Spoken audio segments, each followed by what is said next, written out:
శ్మశానంలో ఆయన కూర్చోపోతే ఉగ్రభూతాలు వచ్చి ఓళ్ల మీద పడిపోయి ప్రజల్ని సత్కార్యాలు చెయ్యనివ్వమని అక్కడ కూర్చుని తాండవం చేసి వాళ్ళని కూర్చోబెడతాడు.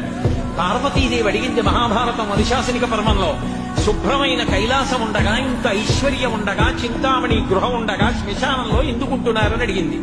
అడిగితే ఆయన చెప్పాడు, పార్వతి బతికున్న నాళ్లు అన్ని చోట్లకి వెడతారు, ఏమీ తోచట్లేదు, శ్మశానానికి వెళ్ళొద్దామని ఎవరు రారు పార్వతి.